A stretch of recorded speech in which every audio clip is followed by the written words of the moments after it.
नमस्ते, मेरा नाम महर है और मैं आज ये वीडियो अपना एक्सपीरियंस कोरोना वायरस के साथ बताने के लिए बना रही हूँ। पहले मैं बात करना चाहूँगी कि मेरे सिम्टम्स कैसे रहे एंड मुझे कोरोना वायरस हुआ कैसे। आप शायद जान के काफ़ी सरप्राइज होंगे कि मुझे ये वायरस घर पे बैठे बैठे हुआ है and without any interaction with any outsider हुआ है। मैं किसी पे बिल्कुल नाम नहीं डालना चाहती क्योंकि मुझे पर्सनली पता था कि ये वायरस आज नहीं तो कल कहीं ना कहीं से मुझे इफेक्ट ज़रूर करेगा जिस हिसाब से चीज़ें चल रही है। तो ये वायरस मुझे अपने ही एक वर्कर से जो हमारे बिल्डिंग में काम करते हैं उन वर्कर के थ्रू आया। उनको सारे सिम्टम्स हुए बट वो बिल्कुल ठीक थे 5 दिन में। उसके बाद एक चेन ऑफ रिएक्शन शुरू हुई एंड आज I tested positive for the virus. पर मैं बिल्कुल भी किसी के ऊपर ये नाम नहीं डालूंगी कि किसी के कारण मुझे हुआ या उन्होंने कुछ किया, बिकॉज ये एक सच्चाई है कि ये वायरस कहीं से भी आ सकता है, किसी को भी हो सकता है एंड किसी पे नाम डालना, किसी डॉक्टर पे नाम डालना, किसी काम करने वाले पे नाम डालना is not the right thing to do. इससे करके कुछ नहीं होने वाला।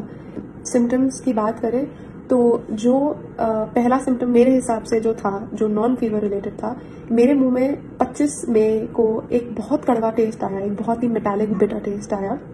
जिस दिन मैंने अपनी मदर को उसी दिन इन्फॉर्म कर दिया था कि मेरे मुंह में एक बहुत बिटर टेस्ट है एंड मुझे कुछ ठीक नहीं लग रहा। मैंने उस दिन अपनी सारी घर की कॉमन रिस्पॉन्सिबिलिटीज़ गिव अप कर दी। मैं खाना नहीं बना रही थी किचन में, मैंने अपने यूटेंसिल्स अलग कर दिए एंड मैं किसी को पैनिक नहीं कराना चाहती थी, इसलिए मैंने ये चीज़ काफ़ी अपने एंड से सीक्रेटिवली करी ताकि मैं अपने तरफ से सबसे दूरी मेंटेन कर सकूं। मैंने मास्क पहना, किचन में कोई मेरे कमरे में आ रहा था मैं मास्क पहन रही थी ये बोल के कि हमारी बिल्डिंग में किसी को ऐसा हुआ, तो इसलिए मैं अपने तरफ से प्रिकॉशन ले रही थी। 29 मई की सुबह जब मैं उठी तो मुझे हल्का फीवरिश फील हुआ और बॉडी गर्म फील हुई। बहुत मेरी टांगों में दर्द हो रही थी और बहुत बैक में दर्द हो रही थी। मुझे लगा शायद कि मैंने एक्सरसाइज ज़्यादा कर ली है पिछले दिन या वॉक ज़्यादा कर ली है तो मे बी इसलिए वो दर्द हो रही है, लेकिन वो दर्द उठने के 2-3 घंटे के बाद भी थी काफ़ी ज़्यादा और वो टेम्परेचर मुझे महसूस हो रहा था कि मेरी बॉडी और भी ज़्यादा गर्म हो रही है। दूसरे दिन ये जब मेरे पास थर्मामीटर आया, सेम सिम्टम्स थे एग्जैक्टली। अभी भी मुझे फीवर था और वो फीवर थर्मामीटर के हिसाब से 101 पे था जब मैंने सुबह देखा और मेरी बॉडी में बहुत दर्द थी। मेरा दिमाग पूरी तरीके से घुमा हुआ था, अगर मैं इन शब्दों में बोलूँ, क्योंकि अगर मैं सीधा देख रही थी तो मुझे लग रहा है मेरा दिमाग इस तरफ देख रहा था। मैं ये सिम्टम्स समझा नहीं सकती और वो दिमाग पूरी तरीके से घुमा हुआ था। अगर आप मुझे कुछ बोल रहे थे तो मैं उस चीज़ को रजिस्टर नहीं कर पा रही थी उस टाइम पे बिल्कुल भी। फिर डॉक्टर ने मुझे बोला कि आपको टेस्ट कराने की जरूरत नहीं है, सिंस आपको कफ नहीं है, ब्रीदिंग इशू नहीं है, नोज नहीं बह रहा और ऐसा कोई लाइक प्रोमिनेंट नहीं है। तो मैंने उस टाइम पे अग्री किया उनसे एंड उन्होंने मेरे को नॉर्मल पैरासिटामॉल और अजिथ्रोमाइसिन 500 mg लेने को बोली। डे 3 जब मैं उठी सिम्टम्स एग्जैक्टली सेम थे, बुखार 102 था एंड मुझ में इतनी भी हिम्मत नहीं थी कि मैं बाथरूम तक जा सकूं। मेरे को हल्की हल्की सांस चढ़नी महसूस हुई उस दिन और हल्की सी खांसी चालू हो गई एंड बॉडी पेन अभी भी था एंड मेरे को बिल्कुल भी साइकोलॉजिकली पता नहीं क्यों ऐसा लग रहा था कि मेरा दिमाग नहीं चल रहा बिल्कुल भी और बहुत थकावट हो रही थी एंड मेरी एपेटाइट बिल्कुल ख़त्म हो चुकी थी और कुछ भी खाने को ऐसा लग रहा था कि मैं वॉमिट कर दूंगी। तो इस टाइम तक मैंने अपना वेट डे 1 पे भी लिया था, 58 kgs था एंड अभी डे 3 है वो 55 kgs हो चुका था। तो everything that was happening, every symptom that was happening was just making me feel कि हाँ ये कोरोना वायरस ही है। एंड डे 4 जब मैं उठी मेरा फीवर 99 था, मुझे हल्की सी कफ थी, एपेटाइट नहीं थी, बट ओवरऑल मुझे बेटर फील हो रहा था काफ़ी और थकावट नॉर्मल जो एक बुखार के रेजिडुअल सिम्टम्स होते हैं मैं कहूँगी वो मुझे उस टाइम भी हो रहे थे। डे 5 मुझे काफ़ी बेटर फील हुआ, एपेटाइट अभी भी 0 थी बिल्कुल। मैं ज़बरदस्ती फिर भी खा रही थी अपने तरफ से, थोड़ा बहुत जितना भी खाया जा रहा था मैं खा रही थी एंड मैं किचन में डे 5 पे गई थोड़ा सा, बट मैंने मास्क पहना अपने तरफ से, लाइक कम चीज़ें छुई बिल्कुल एंड डिस्टेंस मेंटेन करके रखा क्योंकि मुझे लगा कि बुखार चला गया है। तो मैं थोड़ा सा अपना काम करने के लिए किचन में गई and day 5 I was perfectly feeling better, I thought I was recovering. On day 6 मतलब अभी भी मेरे को ये सब थकावट और पेट में डिस्कम्फर्ट और ये सब चीज़ें महसूस हो रही थी। मैंने अपने फ्रेंड से फ़ोन पे बात करते हुए जब मैं वॉक कर रही थी मैंने बताया कि जब मैं बात कर रही हूँ मुझे काफ़ी सांस चढ़ रही है एंड मतलब मेरी नॉर्मल कैपेसिटी ऐसी नहीं है कि मैं बात करते करते मुझे सांस चढ़नी शुरू हो जाए, तो मेरे को हर 10-15 मिनट में फ़ोन रख के सांस लेनी पड़ रही थी। उसके बाद जब शाम को मैंने खाना खाया, दिन का खाना मुझे काफ़ी फीका लगा, शाम का खाना मैंने फिर खाया वो फिर फीका लगा। फिर उसके बाद 7वें दिन पे जब मैं सुबह उठी, मेरे को अच्छा फील हो रहा था, काफ़ी लाइक पहले से काफ़ी अच्छा फील हो रहा था। लेकिन 7वें दिन पे मुझे बिल्कुल टेस्ट और स्मेल आना बिल्कुल बंद हो गए। और मैंने उस दिन फिर डॉक्टर को कॉल किया एंड बोला कि प्लीज़ मेरे को टेस्ट कराने दीजिए। उन्होंने मेरे को मना कर दिया कि मैं प्रिस्क्रिप्शन नहीं दे सकता आपको टेस्ट के लिए। फिर मैंने किसी दूसरे डॉक्टर को कंसल्ट किया एंड मैंने उन्हें बोला कि मुझे अभी भी फीवर है, हल्का सा कफ है एंड ये सिम्टम्स है, आप प्लीज़ मेरे को प्रिस्क्रिप्शन दे दीजिए, मैं टेस्ट कराना चाहती हूँ। उन डॉक्टर ने अग्री किया और ये 8वां दिन था कि उन्होंने अग्री किया। मेरे को शाम को प्रिस्क्रिप्शन मिली एंड 9वें दिन पे सुबह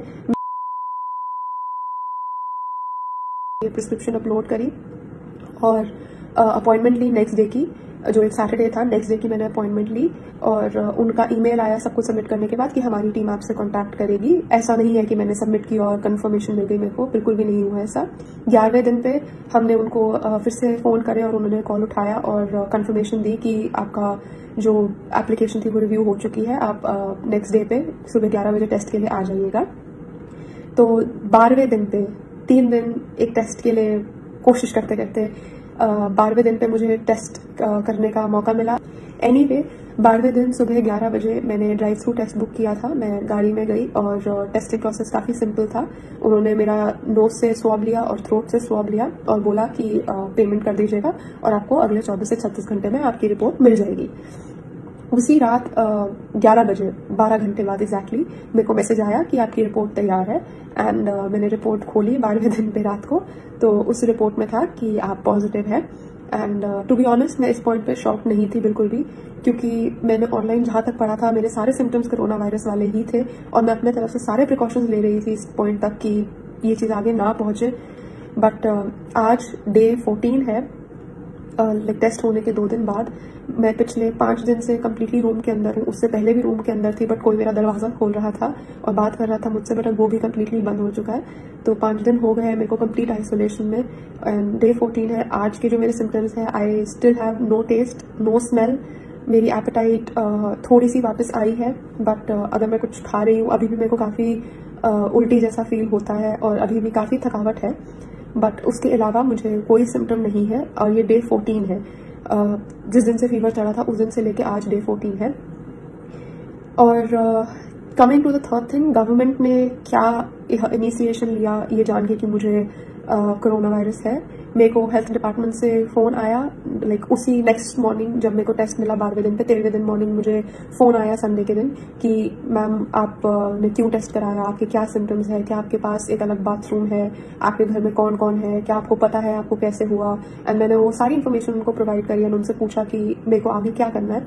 उन्होंने बस मुझे बताया कि हम आपको HCQ that is hydroxy chloroquine I think भेजेंगे, जो आपने अपनी मदर को देनी है। उन्होंने बस बोला कि गवर्नमेंट ऑफिशियल आएंगे, आपके घर के बाहर सर्कुलर लगाएंगे एंड सैनिटाइजेशन करेंगे, दैट्स अबाउट इट। और अगर आपको कोई भी ज़रूरत है तो प्लीज़ इस हेल्पलाइन पे फ़ोन कीजिएगा एंड हम एम्बुलेंस या जो भी हो सके भेजेंगे। And next day government officials, day 14 जो आज है, आज सुबह गवर्नमेंट ऑफिशियल्स जो वर्कर्स है वो मेरे घर आए नीचे तक। उन्होंने बस एंट्री वे मेरी बिल्डिंग का सैनिटाइज करा, फोटो खींची एंड चले गए। ये मेरी अब तक की जर्नी रही है कोरोना वायरस के साथ एंड आगे भी जो भी होगा I will try my best कि मैं अपडेटेड रखूं ताकि आगे ये एक्सपीरियंसेस किसी को भी हो। प्लीज़ 5 चीज़ें याद रखिएगा। नंबर 1, अगर आपको हल्का सा भी अनवेल फील होता है, आपको लगता है कि आपको बुखार खांसी हल्का सा भी लग रहा है ना, अपने आप को अलग कर लीजिए, अपने बर्तन अलग कर लीजिए, अपने रूम में आइसोलेट हो जाइए अगर आपके पास ऑप्शन है, अपना बाथरूम अलग कर लीजिए। मतलब आप उसे कोरोना वायरस की तरह ही ट्रीट कीजिए। मुझे नहीं पता अब कि कितने लोगों की टेस्टिंग हो पाएगी और क्या सिचुएशन रहेगी अब जब केसेस बढ़ेंगे। तो प्लीज़ हल्की सी भी तबीयत खराब को आप कोरोना वायरस की तरह ट्रीट कीजिए और अपने आप को आइसोलेट कर लीजिए कम्प्लीटली। अगर आप यंग है, हेल्दी है तो चांसेस है कि आप रिकवर कर जाएंगे, अपना ध्यान रखेंगे ठीक से तो आप रिकवर कर जाएंगे। तो प्लीज़ अपने आप को आइसोलेट कीजिए। दूसरा, जो चीज़ें आप एक वायरल इन्फेक्शन में रेगुलरली अपना ध्यान रखने के लिए करते हैं वो कीजिए। पानी पीजिए, ठीक से खाना खाइए, अपने सप्लीमेंट्स लीजिए, vitamin B, vitamin C, zinc, vitamin जो आपके B कॉम्प्लेक्स है, जिंक है। और अगर आप अल्कोहल पीते हैं, अभी भी स्मोक कर रहे हैं, मैं आपसे हाथ जोड़ के रिक्वेस्ट करती हूँ, प्लीज़ आपका इम्यून सिस्टम काम नहीं कर पाएगा। प्लीज़ अल्कोहल मत पीजिए, स्मोक मत कीजिए। अगले 15-20 दिन बहुत क्रूशल है हम सबके लिए एंड हमको ये चीज़ नहीं आगे बढ़ानी। नंबर 3, अगर आपके घर में कोई भी हाई रिस्क ग्रुप पे है, प्लीज उनसे डिस्टेंस मेंटेन करके रखिए, उनसे दूर रहिए। ऐसे पागल मत फील कराइएगा किसी को, लेकिन अपने तरफ से, हमें नहीं पता कि हमें वो वायरस है या नहीं, क्योंकि 15 दिन तक लग सकते हैं ये दिखाने के लिए कि आपको कोई भी सिम्टम है। तो प्लीज अपने फैमिली वालों से डिस्टेंस मेंटेन करके रखिए। चौथा, अपने तरफ से हाइजीन की सारी प्रिकॉशंस लीजिए। अपने बर्तन हो सके तो अलग ही रखिए अपने फैमिली में, ताकि क्रॉस कंटामिनेशन के चांसेस वैसे भी बहुत कम हो जाएंगे। और कोई भी ग्लास, खाना वगैरह शेयर मत कीजिए फिलहाल। एंड पांचवा, प्लीज अपना एटीट्यूड इस चीज के टूवर्ड्स इजी गोइंग तो बिल्कुल भी ना रखिए, लेकिन पैनिक ना करें, अवेयरनेस क्रिएट करें। अगर आपको हॉस्पिटल जाने की जरूरत नहीं है, प्लीज अपने घर पे रहिए, कमरे में रहिए, अपने डॉक्टर से कंसल्ट कीजिए। आपको रेगुलर दवाइयां जो वो बोलेंगे प्लीज कंज्यूम कीजिए। एंड आप अपना ध्यान जितना रख सकते हैं रखिए। एंड आई होप कि आपको जो भी ये वीडियो देख रहा है, I hope you don't have to go through this, आपको इस चीज के थ्रू ना निकलना पड़े। लेकिन अगर आप निकल रहे हैं, प्लीज याद रखिए आप अकेले नहीं है।